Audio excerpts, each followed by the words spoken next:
오늘은 기도로 채워지는 교회의 8번째 시간, 기도를 시작하라, 이런 제목으로 여러분들과 함께 말씀 나누겠습니다.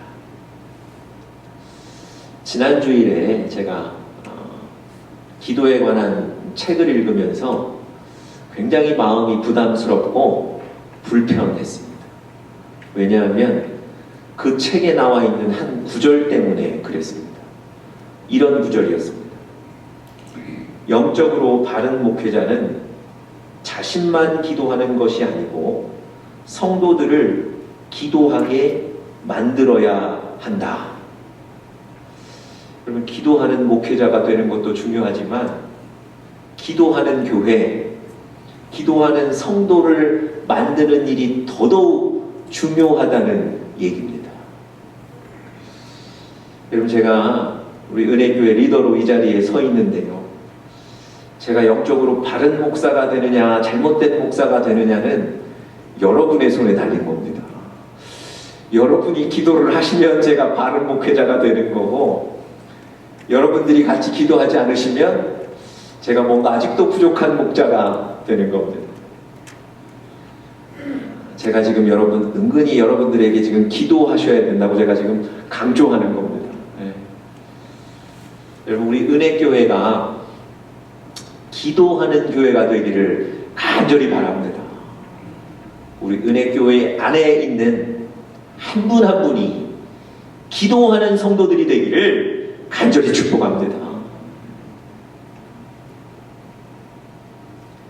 뉴욕의 브루클린 터버너클 교회에 짐 삼발라라는 목사님이 계시는데, 그 목사님에게 딸이 하나 있었습니다. 그 딸이 사춘기를 지나갈 무렵 사춘기를 매우 심각하게 겪으면서 부모님과 불화도 겪게 되고요. 그러다가 집을 나가버렸습니다. 이 짐 삼발라 목사님은 미국에서도 손꼽히는 영향력 있는 목회자인데, 가정 안에서는 이런 어려운 일이 벌어지고 있었습니다. 그 딸이 몇 달째 집에 들어오지 않고 있었습니다. 여러분, 이 목사님이 그저 울 수밖에 없었어요. 어느 날 교회의 기도 모임에 나가서 그 기도회 모임을 인도하고 있는데, 어떤 성도 한 분이 기도하는 중에 강대상 앞으로 걸어 나와서 쪽지 하나를 목사님에게 건네줬습니다. 근데 그 쪽지에 보니까 목사님 딸을 위해서 지금 이 시간에 다 같이 기도하자는 메모가 적혀 있었어요. 성령님께서 자기에게 감동하셨는데 지금 목사님 딸을 위해서 우리 다 같이 기도해야 된다는 감동을 주셨습니다. 이런 얘기였어요. 목사님이 사실은 내 딸을 위해서 기도해 주십시오, 뭐 이렇게 기도 부탁하기가 어려우셨는데, 그날 그 쪽지를 받으시고 그 기도 모임에서 딸을 위해 기도를 부탁하셨고, 모든 교인들이 간절하게 목사님의 딸을 위해서 기도했습니다.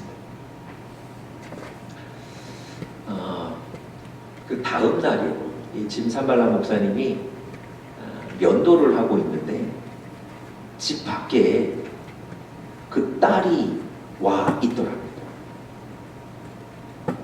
그 딸이 엄마 아빠 앞에 무릎을 꿇고 앉아서, 엄마 아빠, 내가 하나님 앞에 너무 잘못했습니다. 내가 엄마 아빠한테도 너무 잘못했습니다. 내가 너무 큰 실수를 저질렀습니다. 이러고 막 우는 거예요. 여러분, 짐 삼발라 목사님이 몇 달 동안 집에 들어오지 않던 그 딸이 왔기 때문에 너무 고맙기도 하고요. 그런데 한순간 태도가 변해버린 딸이 신기하기도 했습니다. 그러던 중에 딸이 이렇게 물었어요. 혹시 어젯밤에 누가 나를 위해서 기도했나요? 여러분, 성도들이 그 딸을 위해 기도했던 그날 밤에 이 목사님 딸이 꿈을 꾸었는데요. 끝도 보이지 않는 어떤 깊은 웅덩이로 자기가 계속해서 걸어가고 있었던 거예요. 그런데 어느 순간 하나님이 그 웅덩이로 걸어가는 자기를 막으시고 안아주시면서 사랑하신다고 얘기하시더라고요. 그래서 그 깊은 웅덩이로 가면 안 되겠다고 생각하고 집으로 그 다음날 돌아온 거예요. 짐 산발라 목사님 책에 나와 있는 간증입니다. 제가 여러분 기도를 마치 드라마나 영화처럼 극적으로 묘사해서 여러분들에게 기도는 이런 것이니까 기도하셔야 된다 이렇게 권면드리려고 하는 얘기가 아니에요. 우리와 똑같은 기도하던 한 사람이 체험한 기도의 능력을 제가 설명드리는 겁니다. 여러분, 우리의 기도를 하나님이 들으시고요. 그 기도를 기뻐하시고 마치 부모님이 자녀들에게 가장 좋은 것을 주고 싶어 하시는 것처럼 하나님이 여러분과 저의 기도를 들으시고 가장 좋은 것을 주실 줄 믿습니다.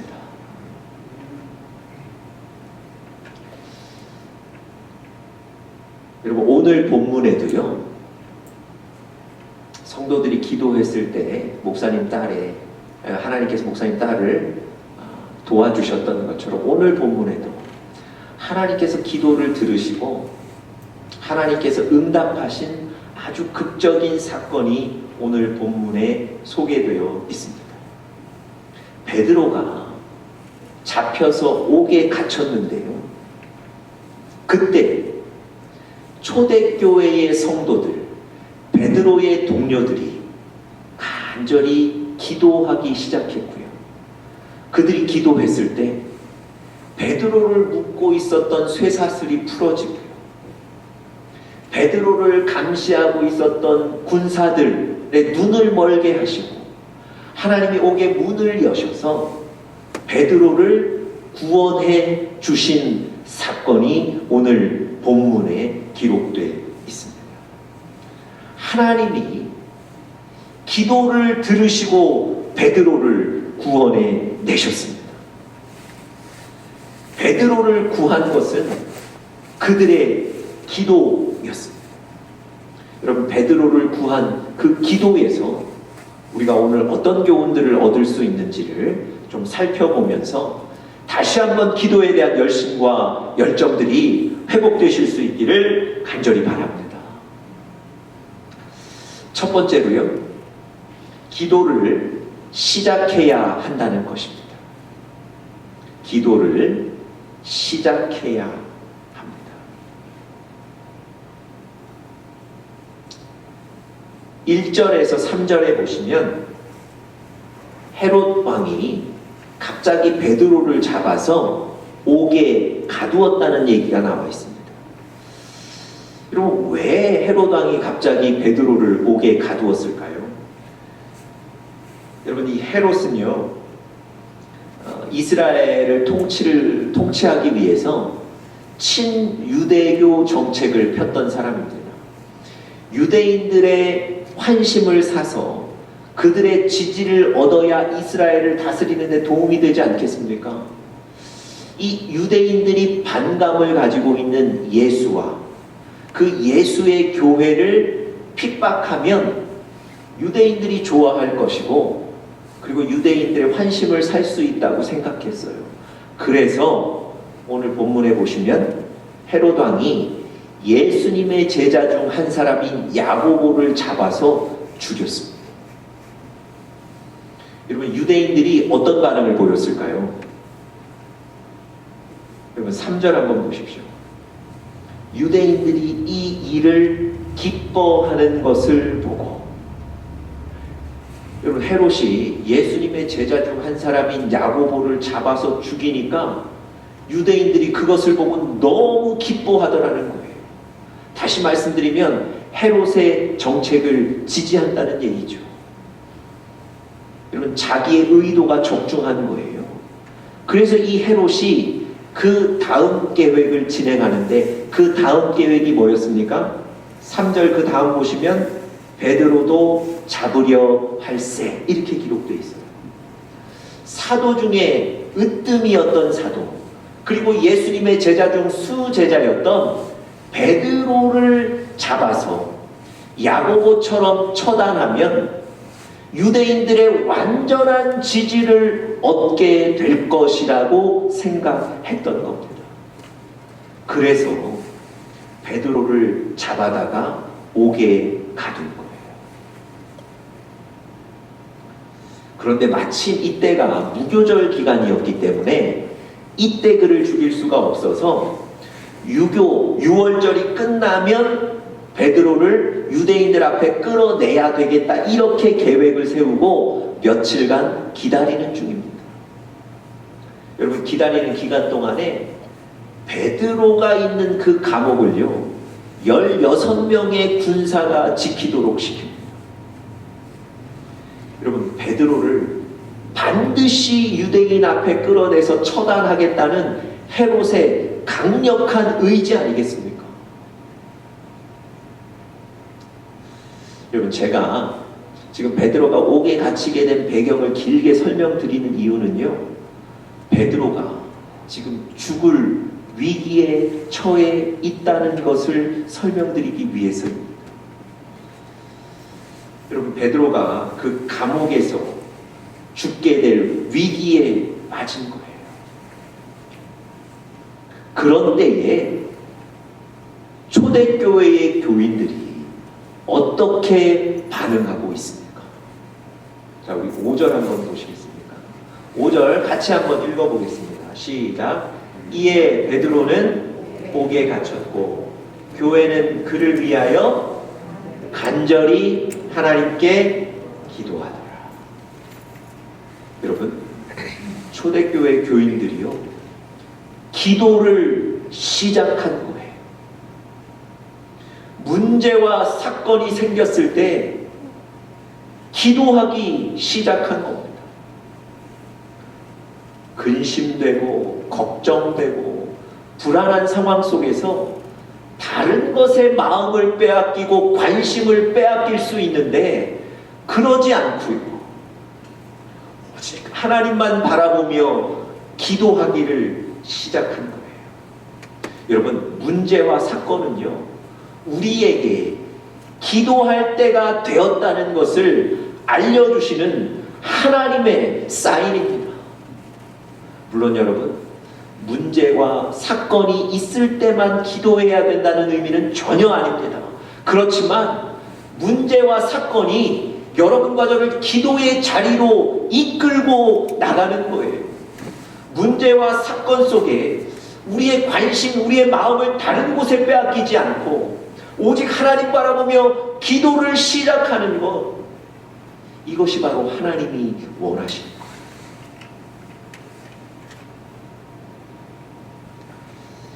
여러분, 문제와 사건들 때문에 당황스럽고 불안하지만 기도해야 될 때라는 것을 깨달으시기를 바랍니다. 여러분, 문제와 사건을 경험하시고도 기도를 시작하시지 않는 것은요 하나님이 주시는 기회를 놓치는 겁니다. 다니엘이 느부갓네살 왕의 그 위협 속에서도 바로 기도를 시작하게 되었습니다. 에스더는요 이스라엘 백성들을 구원하기 위해서 왕 앞에 나가야 하는데 왕의 부름 없이 나가면 왕에게 죽는 법이 있었거든요. 왕에게 나가기는 해야 되겠지만 죽음을 각오해야 돼요.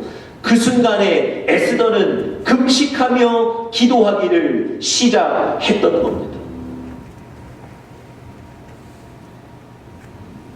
여러분, 우리도 우리 각자 삶의 자리에서 기도를 시작하셔야 합니다.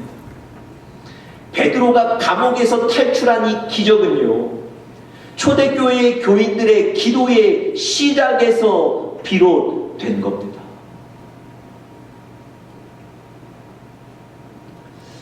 열심히 기도하시는 한 젊은 어머니가 계셨습니다.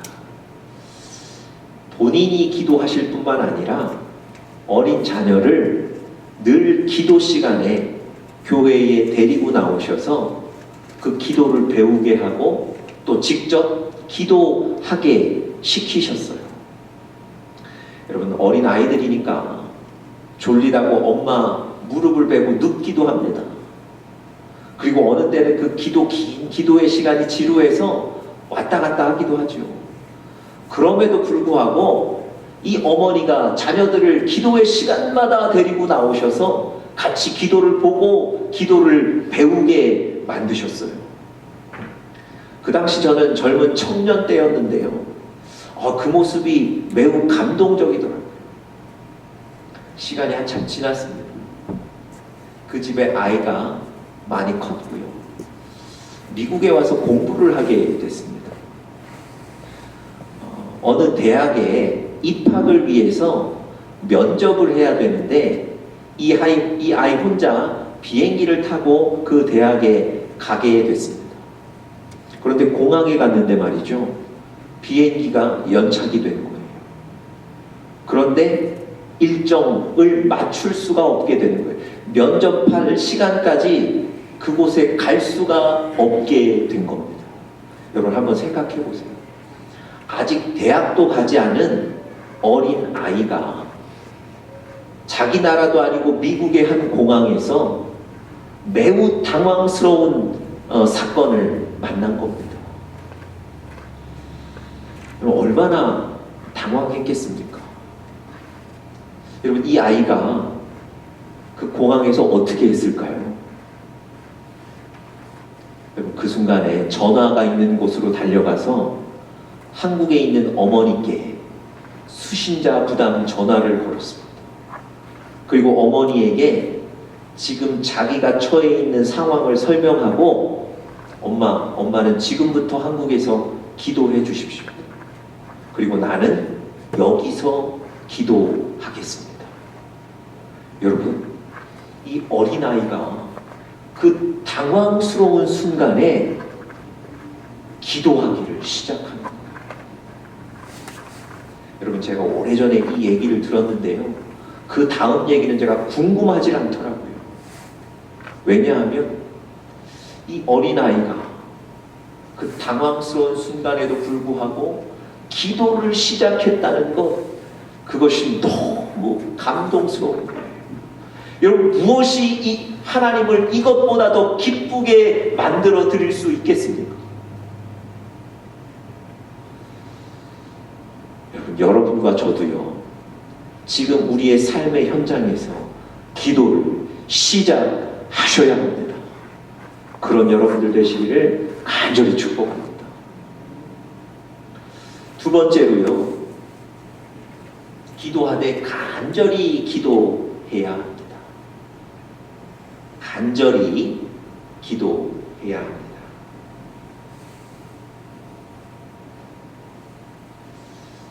베드로의 위험을 알고 있는 교인들이요, 간절히 기도했습니다. 5절에 보니까 단순히 교인들이 기도했다고만 얘기하지 않고 그들이 간절히 하나님께 기도하더라, 이렇게 설명하고 있습니다.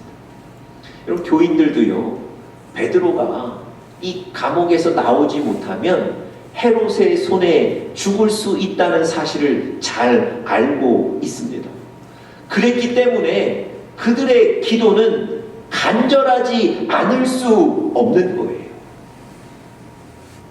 여러분, 하나님께서 그 간절한 기도를 들으시고 베드로를 구해내셨습니다. 여러분, 성경은요, 간절한 기도의 능력에 대해서 우리에게 여러 차례 말해주고 있습니다. 왜 간절히 기도하라고 말씀하실까요? 왜 간절한 기도에 응답하시는 걸까요? 여러분, 간절한 기도가 바로 우리의 믿음을 보여주는 기도이기 때문에 그렇습니다. 여러분, 12년 동안 혈루증으로 고생하던 한 여인이 있었는데요. 그동안 그 병 치료한다고 의사도 만나보고 좋은 약들 다 먹어보고 했는데 소용이 없는 거예요. 병은 더 악해지고요. 12년 동안 치료하다가 재산은 다 날렸습니다. 몸져 누웠어요. 그랬던 여인이 갑자기 벌떡 일어나서 군중들 사이를 헤집고 들어가서 예수님 옷자락을 만진 거예요.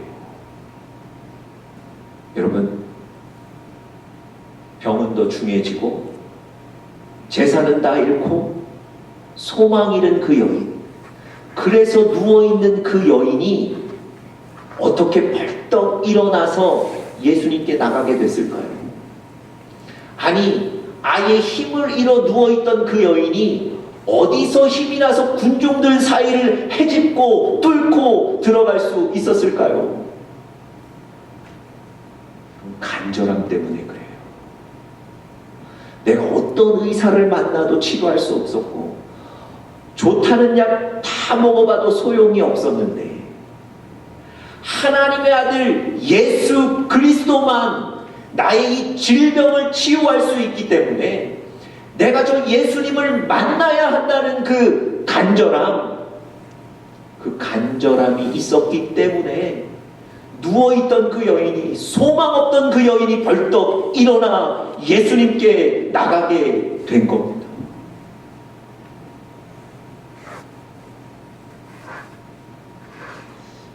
그 여인이 예수님 앞에 나왔을 때 예수님이 그 여인에게 뭐라고 말씀하셨습니까? 너의 믿음이 너를 구원하였다. 그럼 예수님은요, 그 여인의 간절함을 믿음이라고 평가하십니다. 여러분, 간절한 기도는 믿음인 거예요. 그래서 간절한 기도를 하나님이 들으시는 겁니다.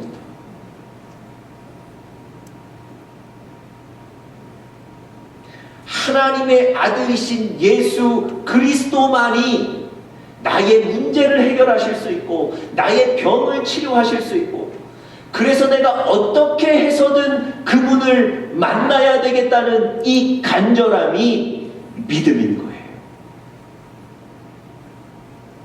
여러분, 예수님도 땀방울이 핏방울이 변하도록 간절하게 기도하셨습니다. 히스기야도 그의 얼굴을 벽으로 향하여 간절하게 기도했습니다. 엘리야도 저 산 위에 올라가서 두 무릎 사이에 자기의 얼굴을 파묻고 간절히 기도했습니다.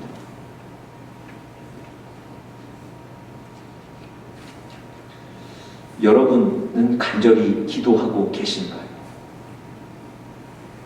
여러분, 내가 기도했다는 것에 만족하지 마시고요, 간절히 기도하시는 여러분들 되시기를 바랍니다. 여러분들이 간절히 기도하고 계신가 아닌가를 구별할 수 있는 요소 하나가 있습니다. 그게 뭐냐면 내가 멈추지 않고 계속하여 기도하고 있는가. 여러분, 이게 바로 간절한 기도를 보여주는 증거입니다. 한나가 자녀의 문제 때문에 여호와의 전에 올라가서 기도하기 시작하죠. 그의 기도 모습을 다른 사람이 볼 때 마치 술 취한 사람이 와서 행패를 부리는 것 같을 정도로, 같아 보일 정도로 간절히 기도했다는 거예요. 여러분, 여호와의 전 옆에 있던 엘리 제사장이 한나를 보고 술 취해서 왜 교회에 와서 이렇게 있느냐고 면박을 주죠. 여러분, 생각해 보십시오. 정말 안 그래도 마음이 어려운데, 그래서 주님 앞에 기도하러 나왔는데, 아니 격려는 못 해주고 술 취했다고 자기를 면박을 주고 모욕하는 거예요. 아무리 자기가 좋은 마음으로, 아무리 영적인 결심을 하고 나왔더라도요, 기도하는데 그런 면박을 받으면, 모욕을 받으면, 오해를 받으면 기도고 예배고 그 순간에 멈추고 싶은 거예요. 그러고 돌아가는 겁니다. 사람이 그렇지 않겠어요? 그런데 여러분, 한나는 어땠습니까? 그 오해와 그 모욕을 받고 기도를 멈췄습니까? 아니요. 성경에 보니까 계속 기도합니다. 오히려 엘리 제사장의 기도까지 받습니다. 왜 그런 줄 알아요? 간절함 때문에. 나의 이 문제는 하나님이 아니면 안 된다는 거예요. 그 간절함이 있으니까 다른 사람의 방해나 다른 사람의 오해가 나에게 영향을 주지 못하는 거예요. 그것을 뛰어넘어 하나님만 바라보고 기도하게 되는 겁니다. 여러분, 간절함으로 기도하시는 우리 은혜교회 영적인 가족들 되시기를 바랍니다. 마지막 세 번째로요. 하나님은 기도를 통해 일하십니다. 하나님은 기도를 통해 일하십니다. 여러분, 오늘 성경을 아까 여러분들 다 읽어보셨지만 베드로를 묶고 있던 쇠사슬이 풀렸어요. 분명히 베드로의 감옥 앞에 군사들이 지키고 있는데 그 군사들이 베드로가 나가는데도 알아보지를 못합니다. 뿐만 아니라 시내로 나가는 문은 저절로 열렸습니다. 베드로가 생각하기에 이게 내가 꿈을 꾸는 건가 싶을 정도로 상상할 수 없는 기적이 지금 자기 눈앞에 벌어지고 있는 거예요. 사람이 할 수 있는 일이 아니고 하나님이 하시는 일이었던 겁니다. 여러분, 베드로가 이것이 바로 하나님이 하시는 일이구나 깨닫고 나서 바로 성경에 보니까 마가 요한의 어머니 마리아의 집으로 찾아가게 되죠. 아마도 마리아의 집에 간 것은요, 초대교회 교인들이 그 집에 많이 모였던 것 같아요. 그래서 베드로가 감옥에서 나온 뒤 자기의 소식을 알리기 위해서 마리아의 집을 찾아갔던 겁니다. 여러분, 성경은요, 그 당시 마리아의 집의 상황이 어땠는지를 아주 정확하게 12절에 기록하고 있습니다. 자, 12절 한번 보시죠. 깨닫고 마가라 하는 요한의 어머니 마리아의 집에 가니 여러 사람이 거기에 모여 기도하고 있더라. 여러분, 여러 교인들이 그 마리아의 집에 모여서 베드로를 위해 뜨겁게 기도하고 있었던 거예요. 베드로를 위해 기도한다는 것은 빈말이 아니었던 겁니다. 여러분, 오늘 성경에 보시면 5절에는 그들이 간절히 기도하더라 이런 표현이 있고요.